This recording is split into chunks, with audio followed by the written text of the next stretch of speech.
How do you know if your favorite politician is really controlled opposition?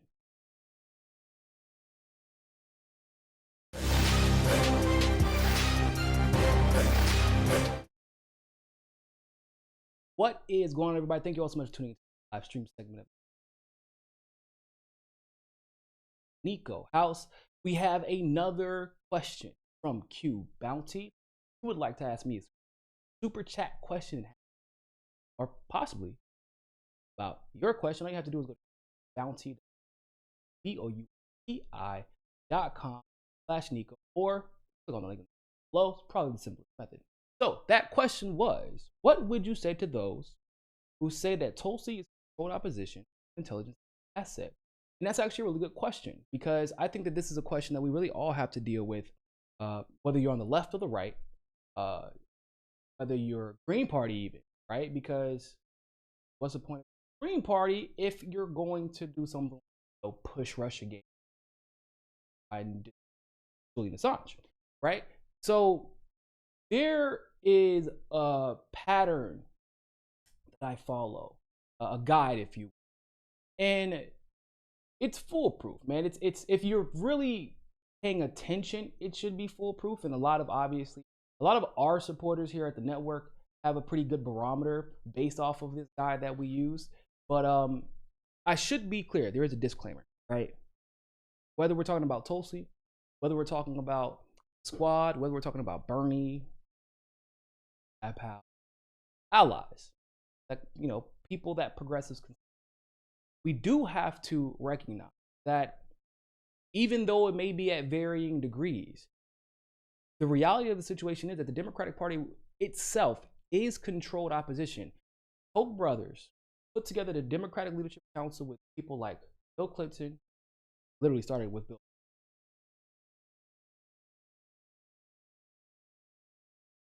There's somebody else. Oh, Al Gore. Al Gore was part of the.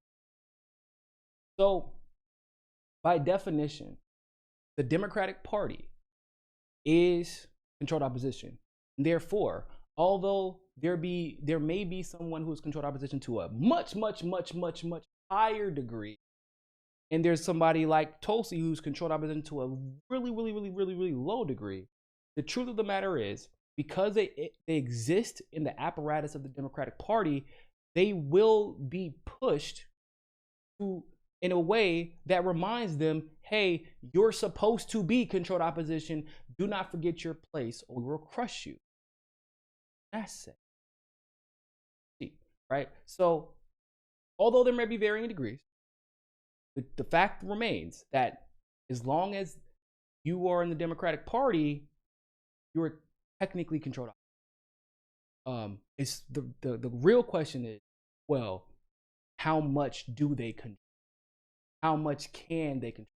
How much rope do you give them to allow them to drag you one way or the other? So, and I like that he asked, and by the way, some of y'all might follow Mook Juice on. Great follow, very intelligent fella, knows stuff, principled guy. So if he's asking, obviously he's safe. So Tulsi, for example, how much is she controlled? What degree? Well, there's several factors you have to consider. Recent history, there's her entire history. Luckily, because she's a congresswoman, there's legislation and policy that you have to, of course, principled stances in the most critical moments. Oh, and does the media like you? That's probably the most obvious. But nonetheless, you still have to ask. So with Tulsi, I don't really have to figure out, or I don't really have to worry about her being. And here's the reason why. For Tulsi, you have to look at the past. Well, what was she? She was the anointed one. Basically, she was being walked into the White House. Like, that's not an exaggeration. Anyone who understands how the Democratic Party works knows that Tulsi was the next one. For example, Barack Obama, Barack Obama spoke at John Kerry's Democratic National. Tulsi spoke at Obama's in 2012. Then I believe, and then of course Obama spoke at, oh man, what the man? It was Obama that spoke at Kerry's convention, not the other way around. Kerry had spoke at, let's say, Bill Clinton's convention, quote me on that, or Al Gore's convention, one of the two. And then of course Tulsi Gabbard spoke at Barack Obama's. Then of course she was subsequently placed in the vice chair's position, or placed in the vice chairwoman position in the DNC. Now, basically, to assume she would be controlled opposition to the degree that I would consider Warren, I would have to make the argument from that perspective that she decided, you know, the best way for me to be president? The best way for me to be president would be to give up the presidency so that I could be president one. Makes no sense. So then you have to look at her present, obviously. What actions has she taken in her present otherwise? You cross-reference them with actions of other people who consider themselves progressive. Of course, the actions of liberals and neocons who may or may not agree with it. Okay? So she left the DNC to support Bernie Sanders because of their explicit. You don't do that. You don't do that if you're controlled opposition. But even still, shortly after she did that, the first thing she did, she was asked about, well, do you not fear Clinton?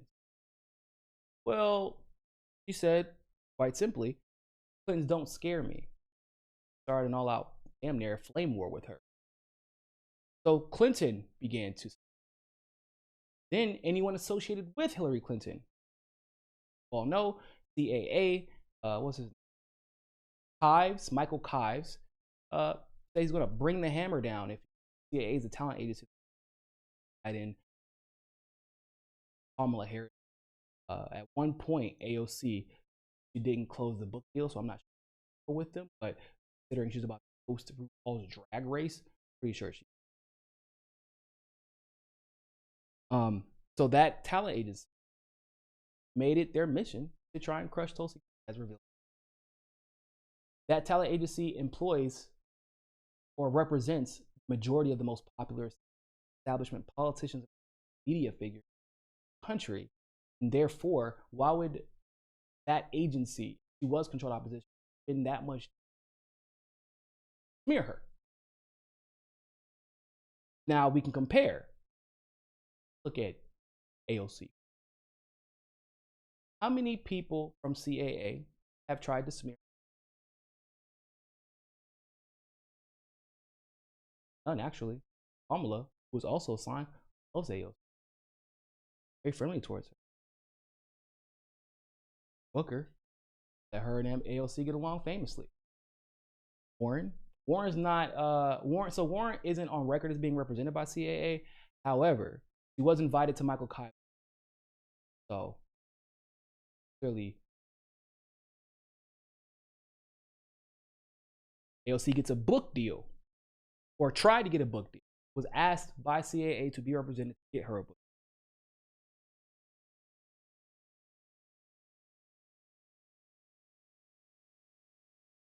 Now, let's look at some of the most controversial issues of our time and see what stands. That's another, once again, another important way of concluding whether or not. Where did she stand on Julian Assange? He must be free. Where does she stand on Chelsea Manning? Free. Edward Snowden, same thing. And we must introduce What does the intelligence community stand on that? Really have to tell y'all? What does the Democratic establishment stand on Julian? Really have to tell y'all? What does the Republican establishment stand on Julian Assange? Do I really have to tell y'all? Chelsea Manning, same thing. So Tulsi is a complete and total outlier. All right. Let's look at another major controversial issue: election integrity, or calling out election fraud from both sides and introducing deal with it. She introduced the Securing America's Elections Act as she called out both sides for not being willing to.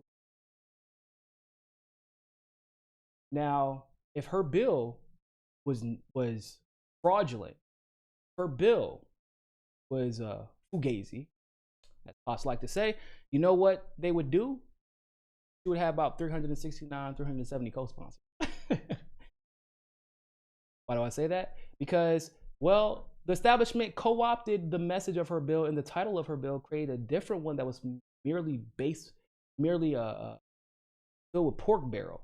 And it created a monopoly for voting machines so that they could only be made and produced, bought from corporations. About it. And then they actually tried to pass that there. She was in Miami. Now, the fact that she got so many people, that Amy Klobuchar and whoever introduced it, shows it was never going to do anything just by the pattern.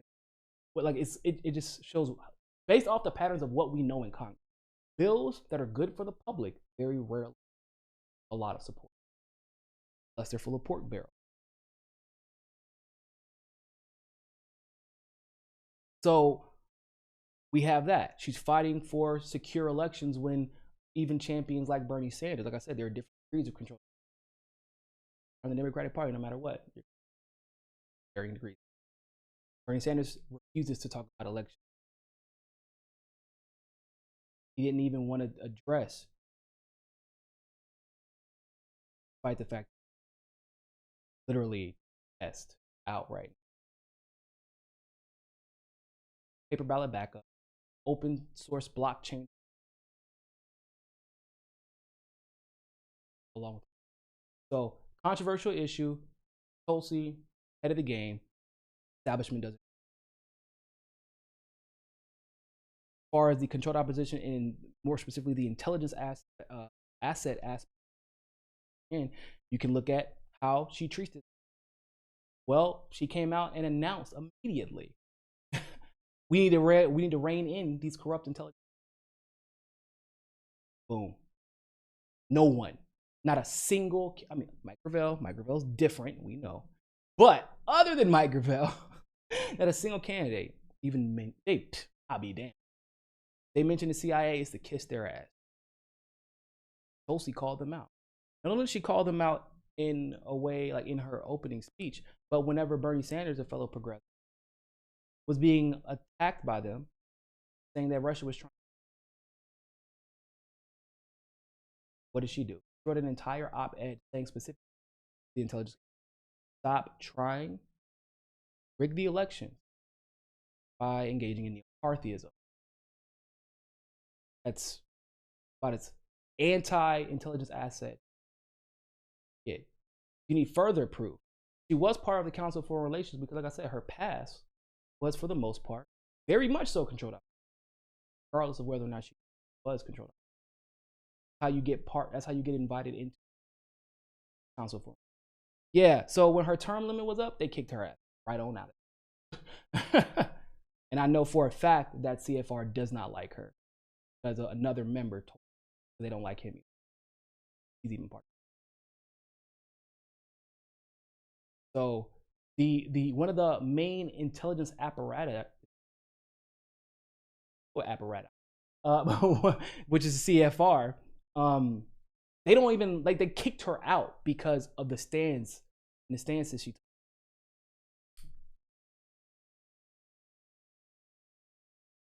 Let's look at